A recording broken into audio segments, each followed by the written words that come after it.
দেশে আপনি একটি ইসলামী মাহফিল করতে ৮,০০০ টাকা নেন, এটা কতটুকু সত্য? এ টাকাও নাকি কম নেবেন, ১ টাকাও কম নেবেন না। আশ্চর্য কথা।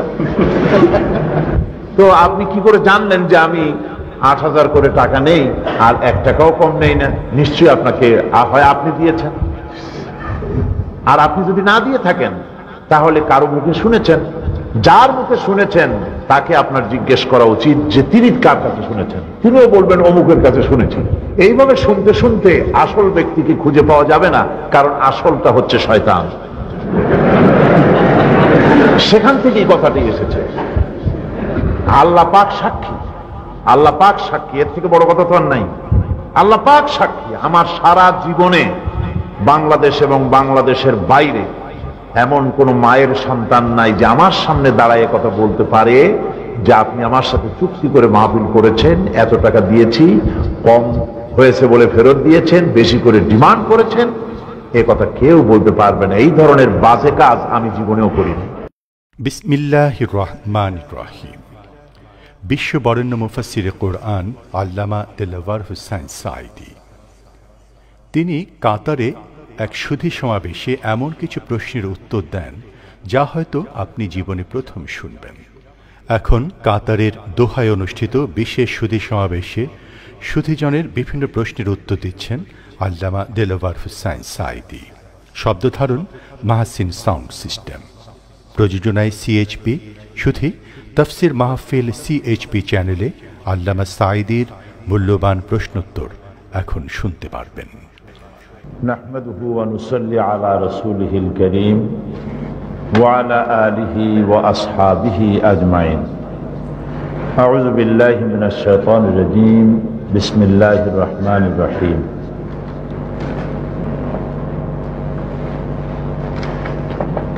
জনাব সভাপতি, হাজারাত উলামায়ে কেরাম, সম্মানিত সুধী মণ্ডলী, আসসালামু আলাইকুম ওয়া রাহমাতুল্লাহি ওয়া বারাকাতুহু।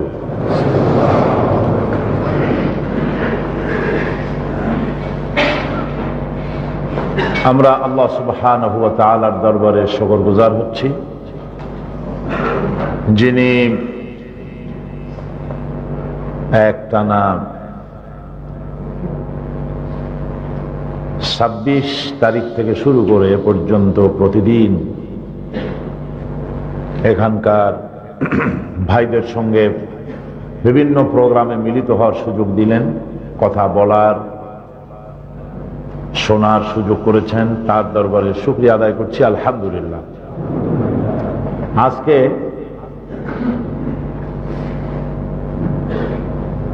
এতদিন ধরে তো আমি প্রোগ্রামগুলিতে একতরফা ভাবে অর্থাৎ এককভাবে কথা বলেছি, কিন্তু অনেকের মনে প্রশ্ন দানা বাঁধে এবং স্বাভাবিকভাবেই আলোচনা করতে না পারলে, সেসব প্রশ্নের জবাব না পেলে মনের মধ্যে এক শূন্যতা থেকেই যায়। আজকের এই অনুষ্ঠানের আয়োজন যারা করেছেন ভাবের আদান প্রদানের জন্য, ফ্রি স্টাইল প্রশ্ন করে যিনি যা জানতে চান বিভিন্ন বিষয়ের উপরে তারা প্রশ্ন করেছেন এবং সেই প্রশ্নের জবাব আমি আপনাদের সামনে পেশ করব বিমাশিয়াতিল্লাহ বিইজনিল্লাহ। সুবহানাকা লা ইলমা লানা ইল্লা মা আল্লামতানা আলাইহি তাওয়াক্কালতু ওয়া ইলাইহি উনীব। মিলাদ মাহফিল ও শবে বরাত সম্বন্ধে কোরআন ও হাদিসের আলোকে জানতে চাই। মিলাদের ব্যাপারে তো আমি কথা বলে ফেলেছি, বাকি রয়েছে শবে বরাত। শবে বরাত এ শব্দটি কোনো কোরআন হাদিসের পরিভাষা নয়। কোরআনে কারিমে, হাদিস শরীফে কোথাও শবে বরাত শব্দ নাই। এই শব্দ দুটি শব্দের সংমিশ্রণে যে শব্দটি হয়েছে, এই দুটি শব্দ একটি হচ্ছে ফার্সি আর একটা হচ্ছে আরবি। সব হচ্ছে ফার্সি, যার বাংলা হচ্ছে রাত, আর বারাত হচ্ছে মুক্তি, মুক্তির রাত, মুক্তি রজনী বা সৌভাগ্যের রজনী, নানান রকমের কথা আমাদের দেশের লোকেরা বলে থাকেন। এই শবে বরাতের আমদানি সাবকন্টিনেন্টে সবচেয়ে বেশি পাকিস্তান, ইন্ডিয়া, বাংলাদেশ, এই তিনটি দেশেই শবে বরাত নিয়ে খুব বেশি বাড়াবাড়ি হয়। পৃথিবীর কোথাও কোনো মুসলিম দেশে শবে বরাত নিয়ে তারা চেনেই না শবে বরাত কবে এবং কি জিনিস। শবে বরাতের ব্যাপারে ফজিলত বয়ান করতে গিয়ে যে সমস্ত হাদিস টানা হয়, কোরআনে কারীম টানা হয়, কোরআনের আয়াত বলা হয়, শবে বরাতের ফজিলত সম্পর্কে যতগুলি আয়াত বলা হয় সবগুলি আয়াত হচ্ছে লাইলাতুল কদরের সপক্ষের আয়াত। সেগুলিকে টেনে এনে শবে বরাতের সাথে মিলানো হয়। এবং আমাদের দেশে খুব বাড়াবাড়ি করা হয়, রুটি তৈরি করা হয়, গোশত বানানো হয়, তারপরে বাজি পোড়ানো হয় এবং এগুলি সব করা হয়। সুতরাং এগুলি শরীয়তের দৃষ্টিভঙ্গিতে যা রাসূল কারীম সাল্লাল্লাহু আলাইহি ওয়াসাল্লাম করেন নাই, সাহাবা ইকরাম রিদওয়ানুল্লাহ তাআলা আলাইহিম আজমাইন করেন নাই, সেগুলি আমাদের করা উচিত নয়। জামাত ইসলামীকে মানুষ রাজাকার, আল বদর আর ছাত্র শিবিরকে রক কাটার দল বলা হয় কেন? খুব ভালোই বলেছেন।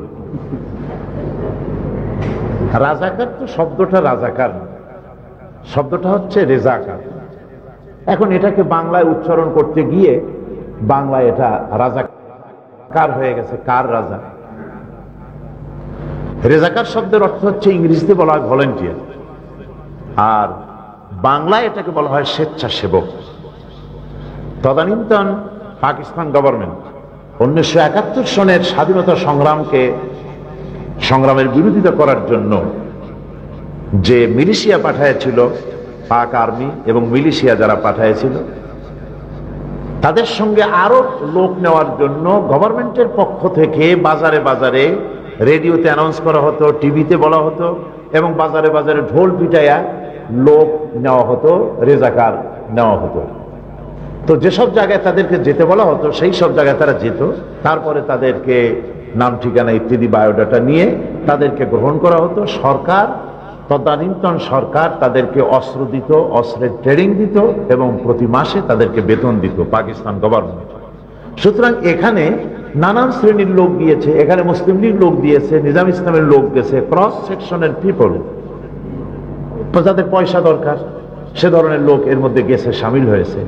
তো ঢালাও ভাবে যারা সবাই মিলে দিয়েছে, ঢালাও ভাবে এটা শুধুমাত্র জামাতের ব্যাপারেই ব্যবহার করা হচ্ছে। এটা একটি উদ্দেশ্যমূলক ভাবে। জামাত ইসলামী এভাবে আহ্বান করে বলে নাই যে রাজাকার কেটা কেটা হবে আসো, বরং গভর্নমেন্ট বলেছে, তারাই পয়সা দিয়েছে, তারাই বেতন দিয়েছে, ট্রেনিং সবকিছু তারাই করেছে। আর ছাত্র শিবিরকে রক কাটার যে কথাটা বলা হয়, আমি একথা এর আগে আরেকদিন আরেকটা সমাবেশ ছিল, সেখানে আমি আলোচনা করেছি। আপনারাই আমাকে বলেন, রক কাটা সহজ না গুলি করে একটা মানুষ মারা সহজ? রক কাটাটাই বরং ঝুঁকিপূর্ণ। একটা মানুষকে আপনি রক কাটার ইচ্ছে করে তাকে ধরবেন, আরো 2-3 জন লোক লাগবে তাকে ঠেসে ধরতে, রক্ত আর আপনি কাটবেন আর সে আনন্দে ঠ্যাং পেতে দেবে যে রক কাটো, হাতটা কাটিয়ে নিয়ে যাও। বরং সেজন্য 2-3 জনের সাহায্য নিতে হবে। আর সে লোকটাও তখন চুপ করে বসে থাকবে না, সে চিৎকার মারবে, আশেপাশের থেকে লোক আসতে পারে, ধরা পড়তে পারে, নানান রকমের ভীতি থাকতে পারে রক কাটার ব্যাপারে, হাত কাটা, রক কাটা এ ব্যাপারে ভয় থাকতে পারে। সুতরাং যদি মারতেই হয় তো পেটের মধ্যে একটা ছুরি মেরে দিলে হলো, অথবা একটা গুলি করে দিলেই হলো, চট করে মরে গেল, কোনো ঝামেলা থাকলো না। এই রক কাটা এবং হাত কাটা কেন? এই ঝুঁকিপূর্ণ কাজের মধ্যে কেন?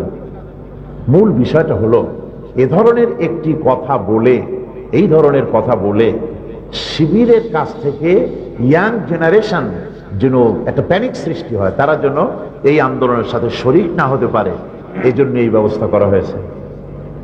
এর আগের সরকার, বর্তমান যে সরকার, এর আগে যে সরকার ছিল, সেই সরকারের একজন বড় ব্যক্তির সঙ্গে আমার কথা হচ্ছিল। ঠিক এইভাবে তিনি আমাকে প্রশ্ন করলেন, শিবির তো রক কাটে, হাত কাটে। আমি বললাম, আপনার কাছে কোনো প্রমাণ আছে? আপনার তো অনেক ডিপার্টমেন্ট আছে, আপনার অনেকগুলি বিভাগ আছে যার মাধ্যমে আপনি খবর নিতে পারেন। সুতরাং আপনি নিজে যখন দেখেন নাই, আপনি কিসের দ্বারা খবর পেয়েছেন? বললেন যে পত্রিকাগুলি লেখে। তো পত্রিকার সব কথা আপনি বিশ্বাস করেন? উনি বললেন যে বিশ্বাস করবো ছাড়া উপায় কি, সব পত্রিকায় তো লেখে। তা আমি বললাম, পত্রিকার সব কথাই যদি বিশ্বাস করেন, তো পত্রিকা তো একথাও লিখছে যে বর্তমান সরকার দেশ চালাইতে পারে না, অযোগ্য, অপদার্থ, সব কথাও বিশ্বাস করেন? তখন তিনি হেসে দিলেন, আটকে গেলেন।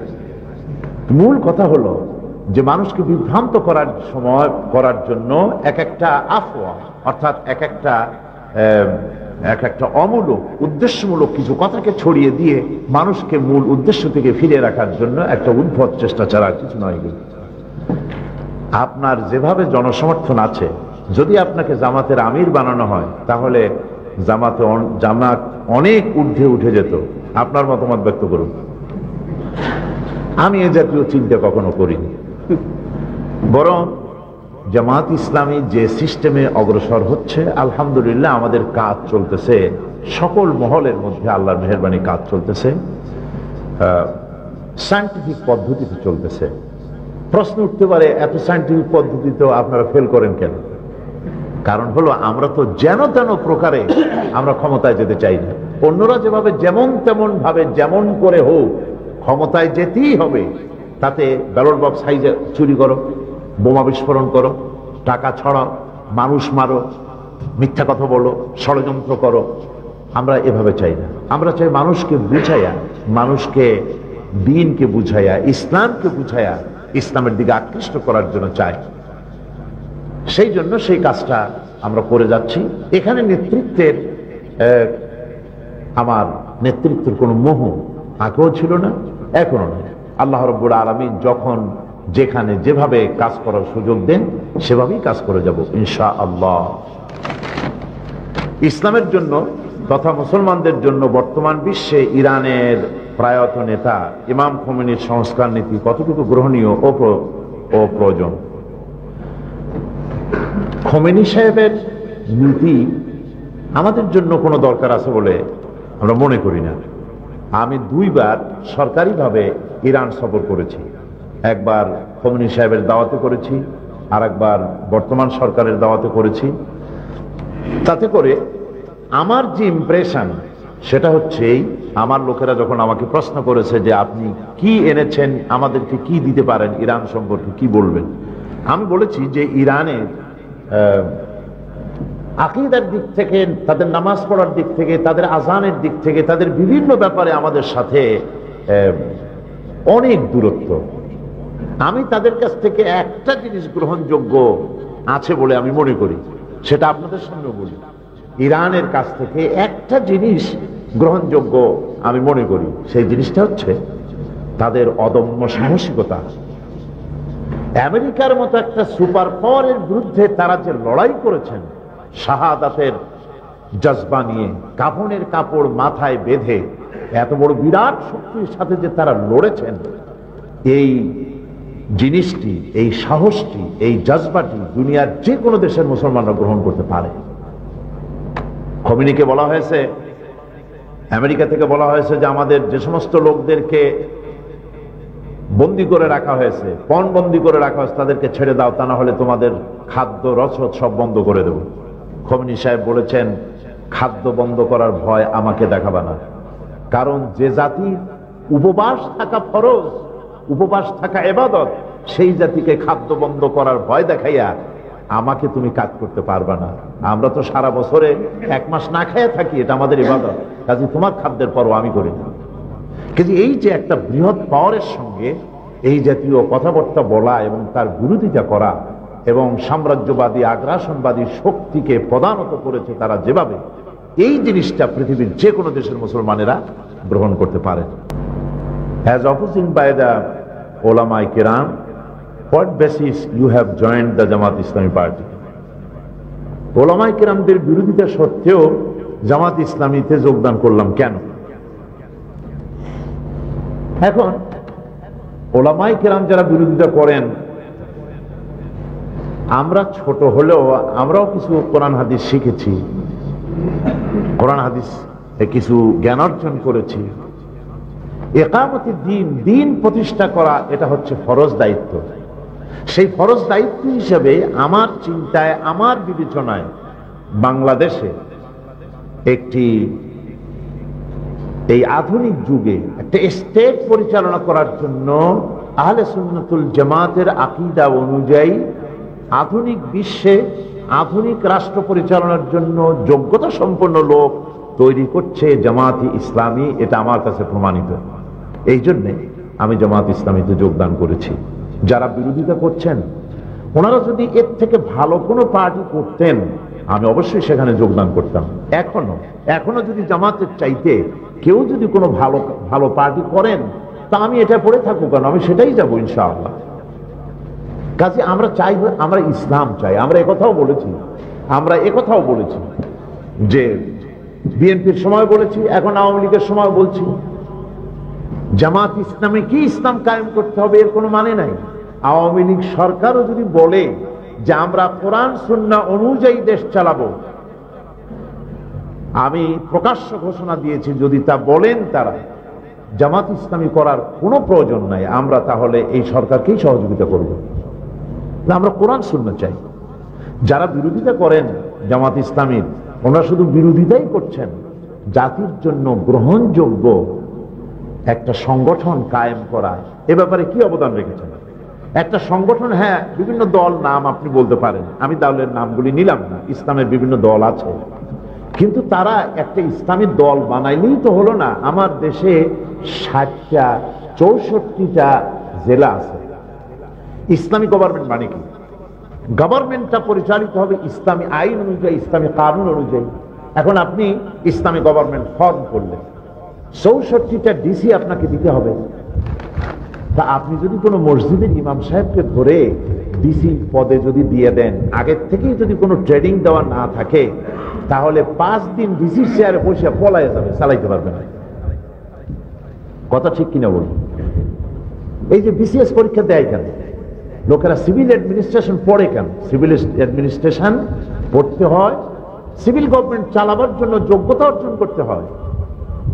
আমার 460টা উপজেলা আছে, এই 460টি উপজেলার জন্য 460টা টিওনো দরকার হবে, 460টা ওসি দরকার হবে, 64টা এসপি দরকার হবে, ব্রুকরাস দরকার হবে, টেকনোক্রাট দরকার হবে, রেডিও টেলিভিশন চালাবার জন্য টেকনিশিয়ানের প্রয়োজন হবে, বিশ্ববিদ্যালয় চালাবার জন্য যোগ্য প্রফেসর লাগবে।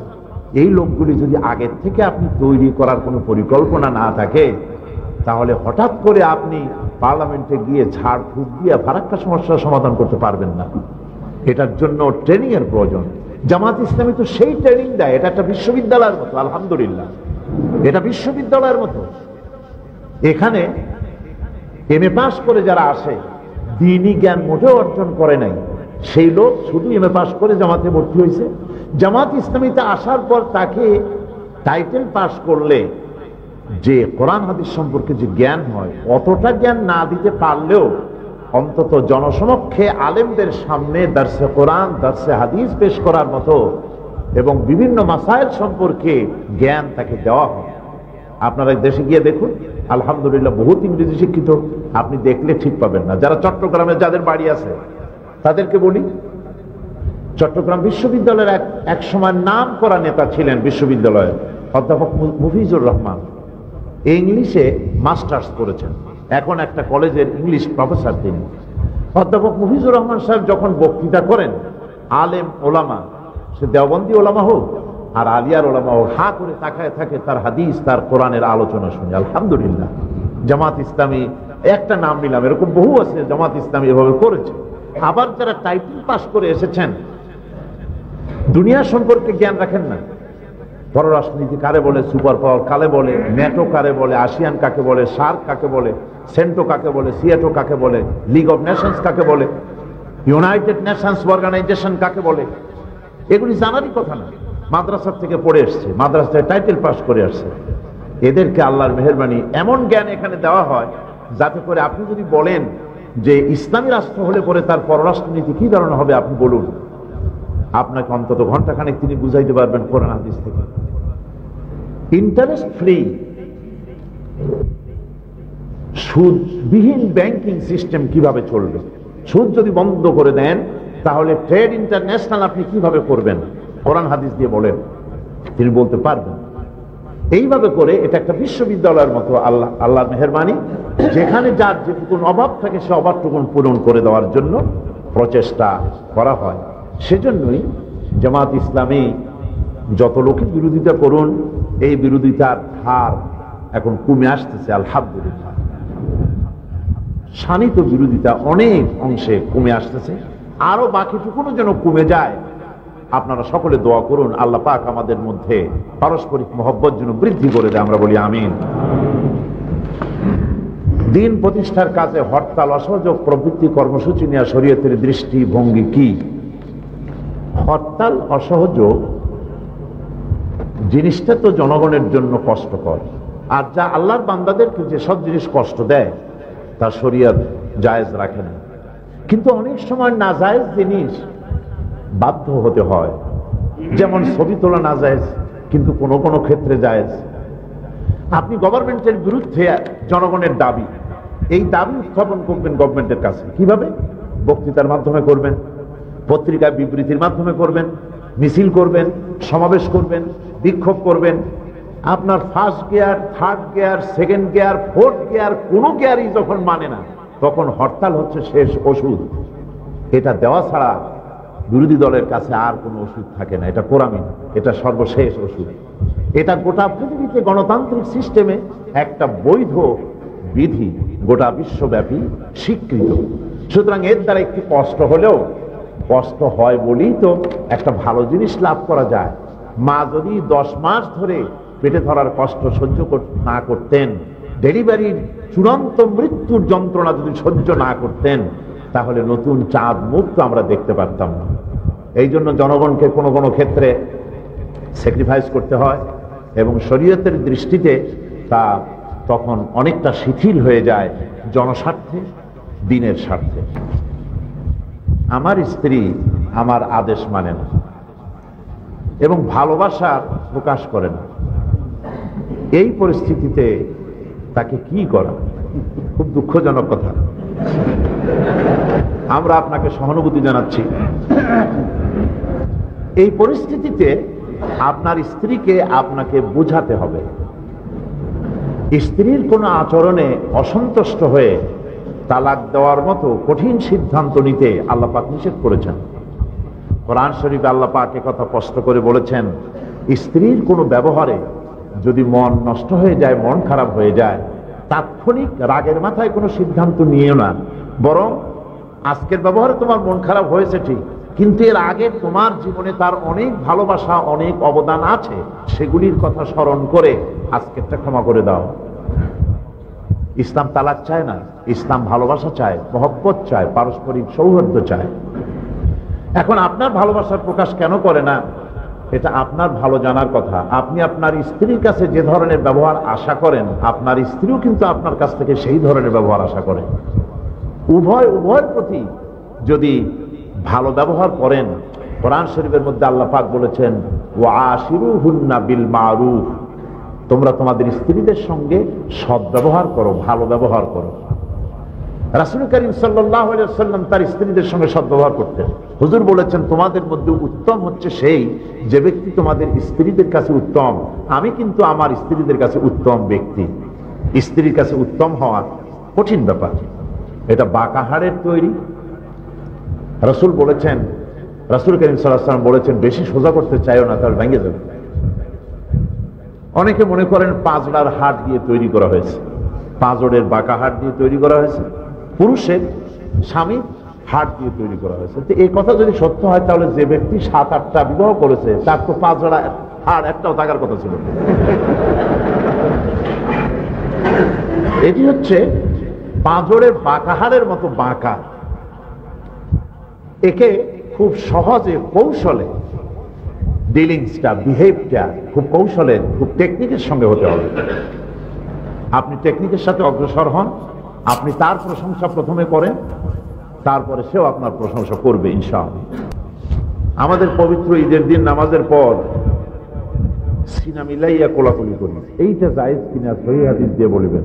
আমাদের মসজিদের ইমাম সাহেব বলেছেন কোন হাদিসে এইরকম কোলাকুলি নাই, উনি বলেছেন এটা নিষেধ, তাই জানতে উৎসুক। হ্যাঁ, এ ধরনের কোনো দৃষ্টান্ত নেই। শরীয়তের দৃষ্টিতে দাড়ি রাখা কি? যারা দাড়ি রাখেন না বা ছোট করে রাখেন, তাদের পিছনে নামাজ পড়া যাবে কিনা, পড়লে আদায় হবে কি, কোরআন হাদিসের আলোকে জানতে উৎসুক। রাসূল করিম সাল্লাল্লাহু আলাইহি ওয়াসাল্লাম বলেছেন, দাড়িকে লম্বা করো, মোষকে খাটো করো, এটা হুজুর বলেছেন। তো দাড়ি রাখতে হবে, এটা রাসূল করিম সাল্লাল্লাহু আলাইহি ওয়াসাল্লামের হুকুম। আর কোন কোন হুকুম তো রাসূলের, কোন কোন হুকুম তো ওয়াজিব ফরজের কাছে চলে যায়। কাজী রাসূলের এই হুকুম মানতে হবে মুসলমানদেরকে। দাড়িওয়ালা লোক থাকতে দাড়ি চেনা যায় না, এই জাতীয় লোকদের ইমামতি করতে না দেওয়াই উত্তম। কিছু কিছু লোক আছে দাড়ি এত ছোট করে রাখে যে দূরবীন ছাড়া দেখার উপায় না যে দাড়ি আছে কিনা। এটা কিন্তু ঠিক নয়। এই জন্য দাড়ি রাখলে যখন রাখবেনি, যখন দাড়ি রাখবেনি মেহরবানি করে ভালো করেই রাখবেন, ছোট্ট ছোট্ট করে, অথবা দুই দিক দিয়ে কামাইয়া এইখানে একটু অনুভূতির মতো রাখা, এর কোনো মানে নেই। দাড়ি ভালো করে রাখাই উচিত। একজন মুসলমান হিসেবে নিয়মিত নামাজ আদায় করি, রোজা রাখি, সৎ কাজ করি, কিন্তু ইসলামী কোনো আন্দোলনের সাথে জড়িত নই, মানব রচিত দলের সাথে কাজ করি, তাহলে আমি কি ইসলাম বিরোধী হলাম? হ্যাঁ, ইসলাম বিরোধী এক অর্থে তো হয়ে গেলেন, যেহেতু আপনি ইসলামকে রাষ্ট্রীয় পর্যায়ে প্রতিষ্ঠিত হওয়া আন্দোলনে আপনি শরিক নন। এর অর্থই হচ্ছে আপনি নেগেটিভ সাইড নিয়েছেন, আপনি অন্য আরেকটি মতবাদ চান, সেকুলারিজম চান, ন্যাশনালিজম চান, অথবা ক্যাপিটালিজমকে আপনি সমর্থন দিচ্ছেন, আপনি ইসলামকে সমর্থন দেননি। ফলে নামাজ রোজা করা সত্ত্বেও আপনি আল্লাহর কাছে দায়ী হবেন। সমর্থনের ভিত্তিতেই কিন্তু কিয়ামতের দিন জান্নাত জাহান্নামের ফয়সালা হবে। আমি কোরআন থেকে দৃষ্টান্ত দেই। আসিয়া হচ্ছেন ফেরাউনের স্ত্রী, ফেরাউন কাফের আর আসিয়া হচ্ছেন মুমিনা। আসিয়া সমর্থন দিয়েছিলেন কাকে? ফেরাউন কেন? তিনি সমর্থন দিয়েছিলেন মুসা আলাইহিস সালামকে। মুসা আলাইহিস সালাম যে দাওয়াত দিয়েছিলেন সেই দাওয়াতের প্রতি তিনি সমর্থন জ্ঞাপন করেছিলেন, লা ইলাহা ইল্লাল্লাহ। এই দাওয়াতকে সমর্থন দেওয়ার কারণে একজন কাফেরের স্ত্রী হওয়া সত্ত্বেও কিয়ামতের দিন আল্লাহ পাক আসিয়ার ব্যাপারে সিদ্ধান্ত নেবেন জান্নাতে। লূত আলাইহিস সালামের স্ত্রী হচ্ছে, লূত আলাইহিস সালাম আল্লাহর পয়গম্বর, স্ত্রী হচ্ছে কাফের। একজন পয়গম্বরের স্ত্রী, তিনি সমর্থন তার স্বামীকে দিতে পারেন নাই, তিনি সমর্থন দিয়েছেন জাতির অপকর্মের প্রতি, জাতিকে সহযোগিতা করেছে, পয়গম্বরকে সহযোগিতা করেন নাই। যার জন্য যখন আল্লাহ পাক লূত আলাইহিস সালামকে এবং তার অনুসারীদেরকে সরাই দিতে বললেন, তখন সেই সাথে তার স্ত্রীকে সরাতে বলেন নাই। কিয়ামতের দিন লূত আলাইহিস সালামের স্ত্রী একজন পয়গম্বরের স্ত্রী হওয়া সত্ত্বেও কিয়ামতের দিন আল্লাহ পাক তার ব্যাপারে সিদ্ধান্ত নেবেন জাহান্নামে।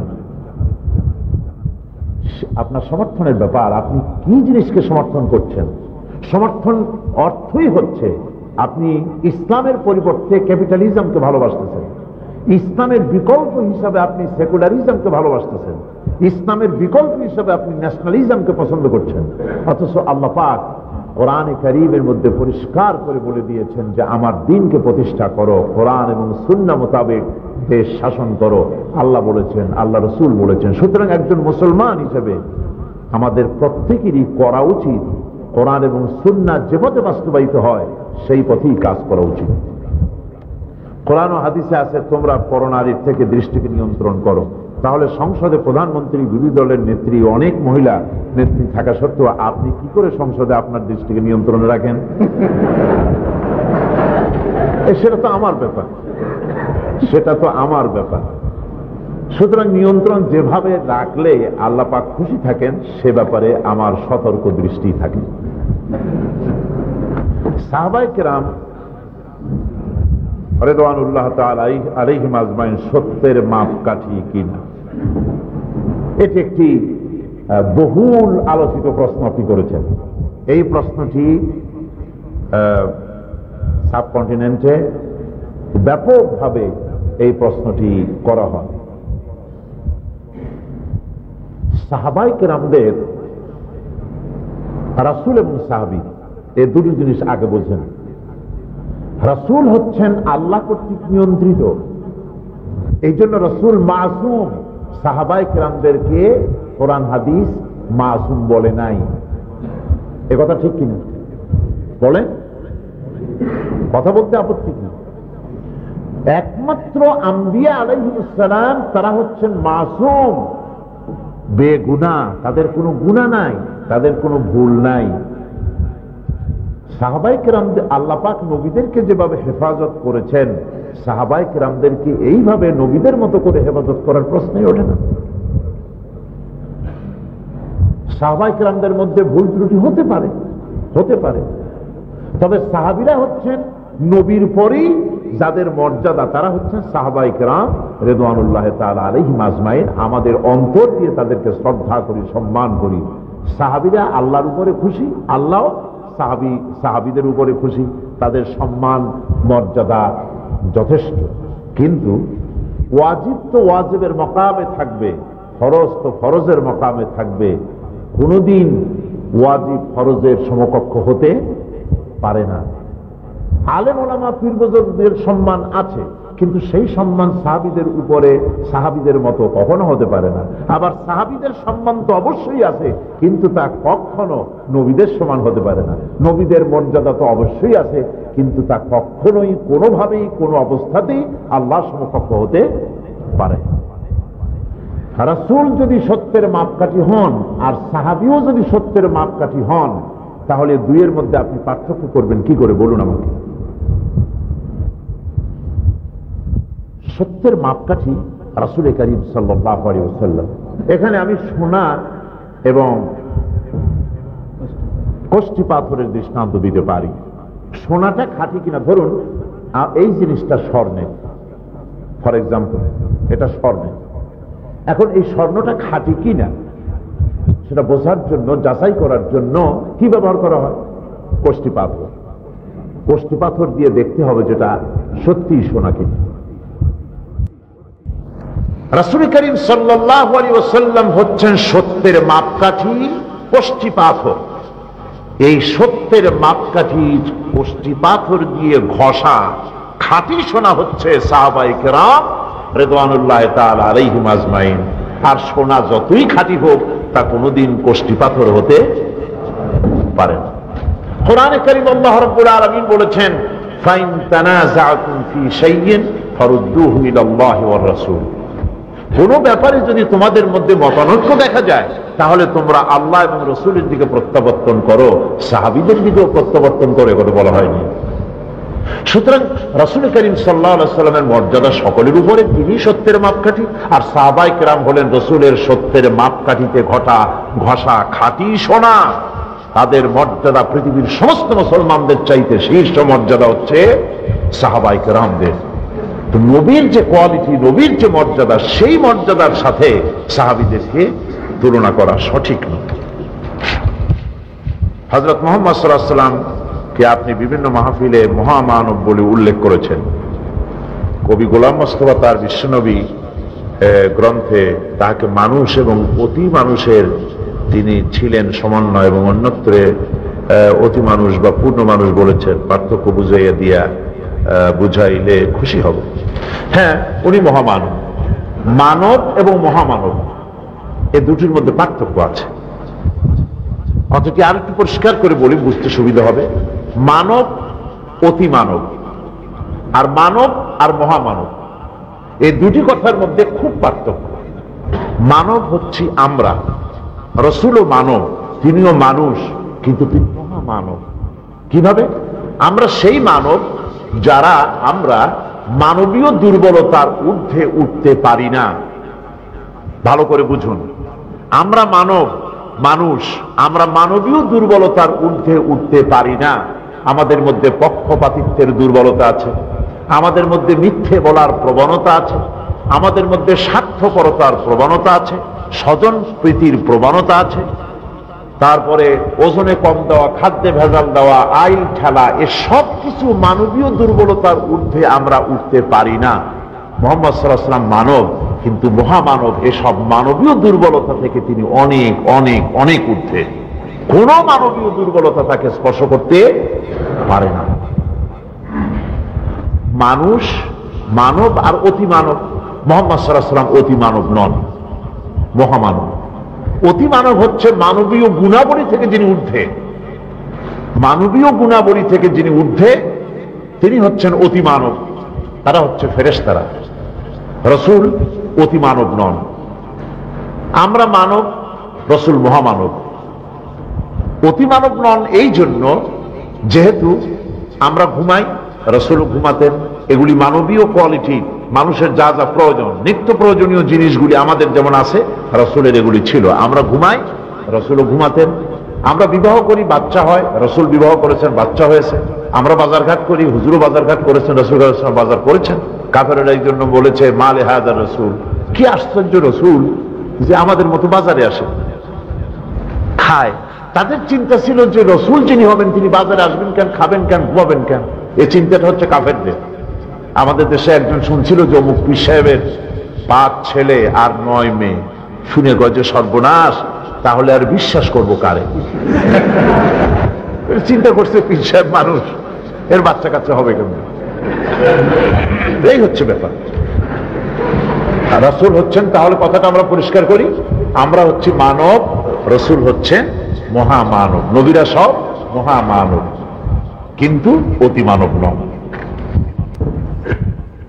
দেশে আপনি একটি ইসলামী মাহফিল করতে 8,000 টাকা নেন, এটা কতটুকু সত্য? এ টাকাও নাকি কম নেবেন, 1 টাকাও কম নেবেন না। আশ্চর্য কথা। তো আপনি কি করে জানলেন যে আমি 8,000 করে টাকা নেই আর 1 টাকাও কম নেই না? নিশ্চয়ই আপনাকে হয় আপনি দিয়েছেন, আর আপনি যদি না দিয়ে থাকেন তাহলে কারো মুখে শুনেছেন। যার মুখে শুনেছেন তাকে আপনার জিজ্ঞেস করা উচিত যে তিনি কার কাছে শুনেছেন। তিনিও বলবেন অমুকের কাছে শুনেছি। এইভাবে শুনতে শুনতে আসল ব্যক্তিকে খুঁজে পাওয়া যাবে না, কারণ আসলটা হচ্ছে শয়তান। সেখান থেকেই কথাটি এসেছে। আল্লাহ পাক সাক্ষী, আল্লাহ পাক সাক্ষী, এর থেকে বড় কথা তো আর নাই। আল্লাহ পাক সাক্ষী, আমার সারা জীবনে বাংলাদেশ এবং বাংলাদেশের বাইরে এমন কোন মায়ের সন্তান নাই যে আমার সামনে দাঁড়ায় কথা বলতে পারে যে আপনি আমার সাথে চুক্তি করে মাহফিল করেছেন, এত টাকা দিয়েছি, কম হয়েছে বলে ফেরত দিয়েছেন, বেশি করে ডিমান্ড করেছেন, এ কথা কেউ বলতে পারবে না। এই ধরনের বাজে কাজ আমি জীবনেও করিনি, আলহামদুলিল্লাহ, আল্লাহ শুকর। কোরআনে কারিমের তাফসীর করা, মাহফিল করা, এটা আমার পেশা নয়, এটা আমার নেশা। আল্লাহ পাক যেটুকুন শিখাইছেন মেহেরবানি করে সেটুকুন মানুষের দুয়ারে দুয়ারে পৌঁছবার চেষ্টা করি। আমার সংসার কিভাবে চলে প্রশ্ন উঠতে পারে। আমি এ পর্যন্ত 21খানা বই লিখেছি, আলহামদুলিল্লাহ। বইগুলি দেশে এবং বিদেশে চলে, বাংলা ভাষায়, ইংরেজি ভাষায় অনুবাদ হয়ে দেশে বিদেশে চলছে। সর্বশেষ বই বেরিয়েছে যেটা, সেটা 350 পৃষ্ঠার, এটা 5 খণ্ড বেরোবে। কোরআনে কারিমের গবেষণাধর্মী এক বই, যেটা 5 খণ্ডের প্রথম খণ্ড বাজারে বেরিয়ে গেছে, আলহামদুলিল্লাহ। নাম হচ্ছে তালিমুল কোরআন। এভাবে করে মোট 21খানা বই আছে, যে বইয়ের বিক্রয় লব্ধ পয়সা আমি পাই। একটা বাড়িতে আমি থাকি, সেই বাড়ি থেকে কিছু ভাড়া আসে, এ দিয়ে আলহামদুলিল্লাহ আমার সংসার যাত্রা সম্মানজনক ভাবে আল্লাহ পরিচালিত করেন, হালাল ভাবে, আলহামদুলিল্লাহ, আল্লাহ শুকর। আপনারা জেনে গেলেন। এরপর যদি কেউ এই কথা বলে, আপনি তো 8,000 কম বলছেন, কোন কোন জায়গায় 50,000 বলে, কাজে আপনারা চ্যালেঞ্জ করবেন। যদি কেউ ধরনের বলে, চ্যালেঞ্জ করতে পারবেন। তাবলীগী জামাত ও জামাত ইসলামের মধ্যে পার্থক্য কি? তাবলীগী জামাত জামাতের বিরোধিতা করে কেন? তাবলীগী জামাত ও জামাত ইসলামের মধ্যে পার্থক্য কি? এটা হচ্ছে প্রথম প্রশ্ন। তাবলীগী জামাত আর জামাত ইসলামের মধ্যে পার্থক্য হচ্ছে, তাবলীগী জামাত মানুষের ইসলাহ চায়, মানুষের ইসলাহ ব্যক্তিগত, নামাজ, রোজা, হজ, যাকাত ইত্যাদি, এই কাজগুলি মানুষকে দাওয়াত দেন। কলেমা শুদ্ধ করে, নামাজকে পরিশুদ্ধ করেন, দোয়া কুনুত শিখায় দেন, পায়খানায় কিভাবে যেতে হবে, কিভাবে বেরোতে হবে, মসজিদে কেমনে ঢুকতে হবে, কেমনে বেরোতে হবে ইত্যাদি সম্পর্কিত ইসলামের প্রিলিমিনারি স্টেজ, প্রাথমিক পর্যায়ের কাজগুলি ওনারা করে থাকেন। আর জামাত ইসলামী, তারা ইসলাম, মানুষের ব্যক্তির ইসলাম, তার পারিবারিক ইসলাম, তার রাজনৈতিক ইসলাম, ইসলাহে মুআশারাত, ইসলাহে সিয়াসত, তার রাজনীতি, তার অর্থনীতি, তার সমাজনীতি, তার পারিবারিক নীতি, তার জীবনের সকল ক্ষেত্রে পরিবর্তন চায়। কোরআন এবং হাদিস অনুযায়ী তাদের মধ্যে পরিবর্তন আনয়ন করতে চায়। সুতরাং একটাকে যদি প্রাইমারি বলা যায় তো অন্যটাকে বিশ্ববিদ্যালয় বলা যায়। এখন প্রাইমারি স্কুল যদি দাবি করে যে আমরা সব, তাহলে তো বিশ্ববিদ্যালয়ের কোনো মূল্যই থাকে না। প্রত্যেকটার ক্ষেত্র আলাদা। প্রাইমারি আছে বলেই তো হাই স্কুলগুলি বাঁচে। প্রাইমারি স্কুল হচ্ছে ফিডার সেন্টার, এই ফিডার সেন্টার আছে বলে হাই স্কুল বাঁচে, হাই স্কুল আছে বলে কলেজ বাঁচে, কলেজ আছে বলে বিশ্ববিদ্যালয় বাঁচে। প্রাইমারি বন্ধ করে দেন, আপনার হাই স্কুল কলেজ ইউনিভার্সিটিতে 5-10 বছর পর আর একটাও ছাত্র পাওয়া কথা ঠিক কিনা? সুতরাং তাবলীগী জামাত একটা গুরুত্বপূর্ণ কাজ করতেছেন। আমি আমার অন্তরের অন্তঃস্থল থেকে তাদেরকে শ্রদ্ধা জানাই, মোবারকবাদ জানাই, আমি তাদেরকে সম্মান করি, মহব্বত করি। আমি আমার জিন্দেগিতেও কখন তাবলীগী জামাতকে কটূক্তি করিনি। আমি সব সময় তাদেরকে সম্মান করি। তারা বিরাট কাজ করছে। আমার পক্ষে সম্ভব নয় মসজিদে মসজিদে গিয়ে, বিভিন্ন জায়গায় গিয়ে গিয়ে কালেমা তাইয়্যিবা একজন একজন করে ডোর টু ডোর শেখানো। আল্লাহর মেহেরবানি, আমাদেরই ভাই, ওনারা দেশে বিদেশে বাড়ি বাড়ি মসজিদে মসজিদে গিয়ে এই কাজগুলি করতেছেন, আলহামদুলিল্লাহ। এখন অভাবটা হচ্ছে এই যে আমাদের পারস্পরিক স্বীকৃতি নাই। দ্বিতীয় প্রশ্ন যেটা বলা হয়েছে, তাবলীগ জামাত জামাতের বিরোধিতা করে কেন? এটি একটি অন্যায়, এটি করা উচিত নয়। আপনি তো একা কিছু করতে পারবেন না, বিরাট পৃথিবী, শত শত কোটি মানুষ এখানে বাস করে, আপনার একার পক্ষে এগুলি সম্ভব নয়। সুতরাং আপনি আপনার কাজ করুন, আমাদেরকে আমাদের কাজ করতে দিন। আপনারা আমাদেরকে ভালোবাসুন এবং কিছু কাজ করতেছি তার স্বীকৃতি দেন, আমরাও আপনাদেরকে স্বীকৃতি দিয়েই রাখছি। সুতরাং বিরোধিতা কেন? আমি এইভাবে মনে করি যে একটা জমিন, ফসলের ক্ষেত, এই ক্ষেতটাকে কেউ তো চাষ করুন। এক চাষি সব পারবে না, কেউকে চাষ করতে হবে, কেউকে এই জমিনে বীজ বপন করতে হবে, কেউ এসে এতে কীটনাশক ওষুধ ছড়াবে, কেউ এতে সার দেবে, কেউ বেড়া দিয়ে ছাগল ভেড়ার হাত থেকে এটাকে রক্ষা করবে। তারপরে ফসল কাটলে, পাকলে ফসল আমরা গোলাজাত করতে পারবো। এখন এইভাবে করে জমিনের চাষ বিভিন্ন লোকেরা করতেছে, খেদমত করতেছে। শুধু চাষি যদি দাবি করে যে সবটুকু কৃতিত্ব আমার, তাহলে এটি বুদ্ধিমানের কাজ হবে না। আপনি চাষ করেছেন, আপনার কৃতিত্ব আছে, আপনি চাষ না করলে বীজ বপন করা যেত না। আবার বীজ না থাকলে আপনি চাষ করে করতেন কি? আবার যিনি কীটনাশক ওষুধ ছড়াইছেন, তিনি কীটনাশক ওষুধ না দিলে আপনার ওই বোকার ফসল পোকায় খাইয়ে যেত। সুতরাং এই কাজগুলি আমাদের দেশে আলেম ওলামা বিভিন্ন ফ্রন্ট থেকে কাজ করছে। যদি তাবলীগ জামাতের ভাইয়েরা কেউ মনে করেন যে মাদ্রাসার কোনো দরকার নাই, এই মোবাইল মাদ্রাসা হলেই চলবে, এর মাধ্যমে সারা দুনিয়ার মানুষ আমরা হেদায়েত করব, এ কথা ঠিক না। আলেমের মর্যাদা আছে, ইলমের মর্যাদা আছে। মৌলানা খতিবে আজম মৌলানা সিদ্দিক আহমদ রহমতুল্লাহ আলাইহ, নাম নিশ্চয়ই শুনেছেন আপনারা। তার মুখে শুনেছিলাম তিনি এক ওয়াজের মধ্যে বলতেছিলেন যে এক মৌলভী সাহেবকে নাকি এক বুড়ি দাওয়াত দিয়েছে। তো সেখানে গিয়ে মৌলভী সাহেব দোয়া দুরুদ করেছে, তারপর খাইতে দিয়েছে। খাবারের পরে খাবার দিয়েছে তরি তরকারি ছিল,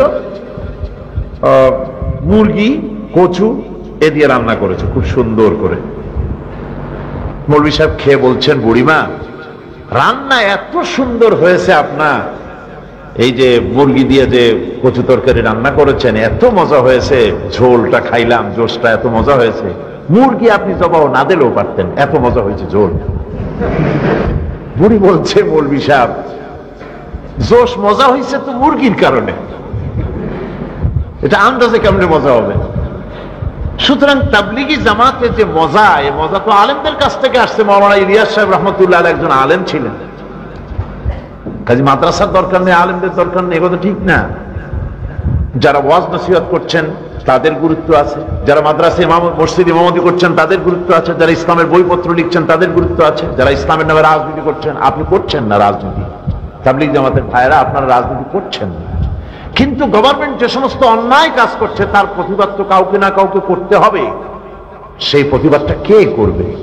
পার্লামেন্টে আল্লাহ পাক আমাকে নিয়েছেন, কৃতিত্ব সবটা আল্লাহ পাকের।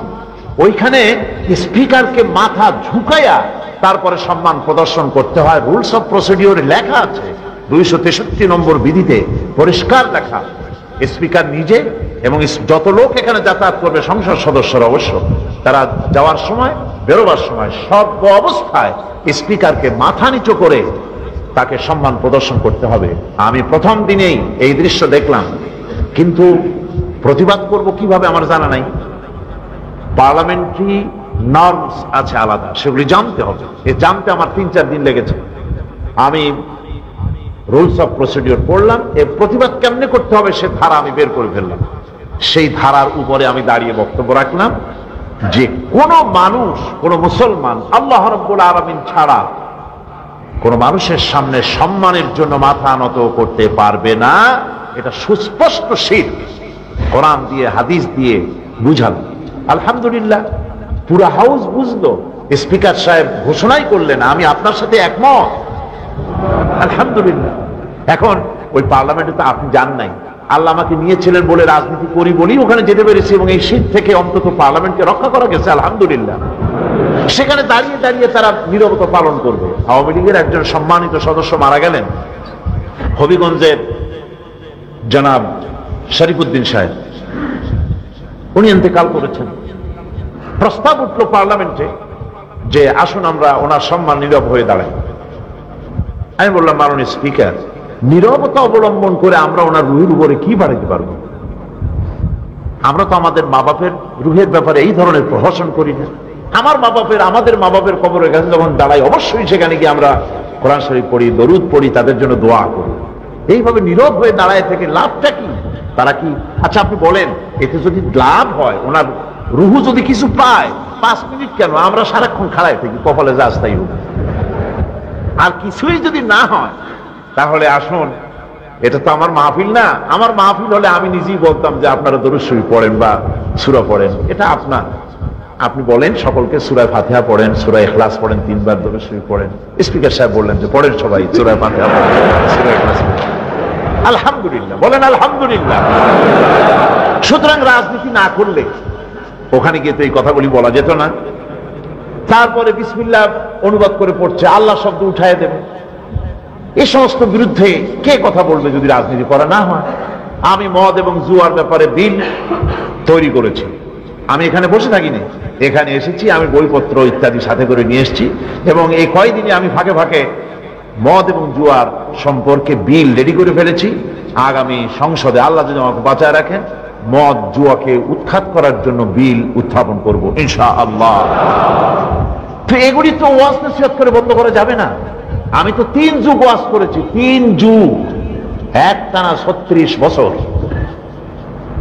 সুদ জুয়া জেনা ব্যভিচার বন্ধ করতে তো পারিনি। এই সিস্টেমে বন্ধ হবে ইনশাআল্লাহ। পার্লামেন্টে যদি এটা আইন হয়, কারো ওয়াজ করা লাগবে না, কোনো পীর সাহেবের ওয়াজ করা লাগবে না, কারো দোয়া করা লাগবে না। বিনা দোয়ায় আর বিনা ওয়াজে সুদ বন্ধ হয়ে যাবে। গভর্নমেন্ট যদি বিল অ্যাকসেপ্ট করে, সুদ বন্ধ হয়ে যাবে, ঘুষ বন্ধ হয়ে যাবে, জেনা বন্ধ হয়ে যাবে। এটা আইন পাশের জায়গা। সুতরাং যারা রাজনীতি করে, ইসলামের রাজনীতি, এবং এই পথে রাজনীতি করতে গিয়ে মারা যায়, তাদেরকে একটু সম্মান করেন, তাদের জন্য একটু দোয়া করেন, বলেন যে আমি ইসলামের কাজ করছি, ওরাও ভালো কাজ করতেছে। আপনি এই কথা বলার দরকার নাই যে আপনারা জামাত ইসলামী করেন, বলার দরকার নাই, কিন্তু তারা ভালো কাজ করছে স্বীকৃতিটা দেন। তাদের বিরুদ্ধে বদনাম করে, ফতোয়া দিয়ে, গালাগালি করে লাভটা কি? আমি সকলকে উদার হওয়ার জন্য বিনীত অনুরোধ জানাই, আসুন আমরা উদার হই, আমরা পরস্পরকে ভালোবাসতে শিখি, আল্লাহর কারণে, রাসূলের কারণে আমাদের কলিজাটা বড় করতে শিখি, তাহলে ইনশাআল্লাহ আমাদের কামিয়াবি কেউ ঠেকাতে পারবে না ইনশাআল্লাহ। জামাত ইসলামের সাথে বাংলাদেশের হক্কানি উলামাদের বিরোধ, এর প্রধান কারণ জামাত প্রতিষ্ঠাতা সৈয়দ মওদুদী কতিপয় রচনা। আমার জিজ্ঞাসা, এই রচনাগুলি সংশোধন অথবা পুনঃপ্রকাশ না করে ওলামাদের সাথে সমঝোতা করা সম্ভব কিনা? যদি সম্ভব হয় তাহলে তা হবে জামাত ইসলামের বিরাট বিজয়। উল্লেখ্য, হযরত ওসমান রাদিয়াল্লাহু তাআলা আনহু কোরআনের প্রসিদ্ধ 7টি কিরাতের কপি হতে হাফসা রাদিয়াল্লাহু তাআলা আনা কপি রেখে বাকিগুলো জ্বালিয়ে দিয়েছিলেন যাতে মুসলমানদের মাঝে ইখতিলাফ না হয়। তাহলে জামাত কি পারে না ঐক্যের স্বার্থে বিতর্কিত বইগুলোর পুনঃপ্রকাশ বন্ধ করতে? আপনার মতামত জানার কৃতজ্ঞ হব। ভালো কথাই আপনি বলেছেন। আপনি প্রশ্নকর্তার উদ্দেশ্যে আমি বলছি, আর শুনবেন তো সকলেই, আমার স্পষ্ট ঘোষণা, আমার দলের ঘোষণা, জামাত ইসলামীর বানিয়ে জামাত ইসলামীর প্রতিষ্ঠাতা মাওলানা মওদুদী রাহিমাহুল্লাহ, তাকে জামাত ইসলামী কোন মাযহাবের ইমাম মনে করে না। মাওলানা মওদুদীকে জামাত ইসলামীর কোন মুফতি জামাত ইসলামীর লোকেরা মনে করে না। তিনি নিজেই লিখেছেন যে আমি যে সমস্ত তথ্য মাসাইলের ব্যাপারে যে সব কথা বলেছি তার উপরে জামাতের কোন লক্ষ্যে একমত হওয়ার কোনো জরুরত নাই, এটা আমার ব্যক্তিগত মত। এখন মাওলানা মওদুদী অনেক বই লিখেছেন, বই লেখার ভিতরে যদি তিনি কোনো ভুল করে থাকেন, আহলে সুন্নাতুল জামাতের আকীদা মোতাবেক কোনো ভুল যদি করে থাকেন, সে ভুলগুলিকে ধরিয়ে দেওয়া দরকার, জানানো দরকার। অবশ্যই আমরা তা বাদ দিয়ে দেব অনুবাদ করতে গিয়ে। যদি কেউ কোরআন হাদিসের দলিল দিয়ে প্রমাণ করে আমাদেরকে পাঠাতে পারেন, আমরা অবশ্যই ওয়াদা করলাম যে আমরা সেটা বাদ দিয়ে দেব। যেহেতু মাওলানা মওদুদী তো আমাদের দায় দায়িত্ব নেবেন না, আমাদের দায় দায়িত্ব আমাদেরই নিতে হবে কিয়ামতে আল্লাহর দরবারে। সুতরাং তিনি কোনো ভুল কথা লিখে থাকলে সেটা কি কোরআন হাদিসের দলিল দিয়ে মেহেরবানি করে এই লেখক আমাদেরকে জানাবেন।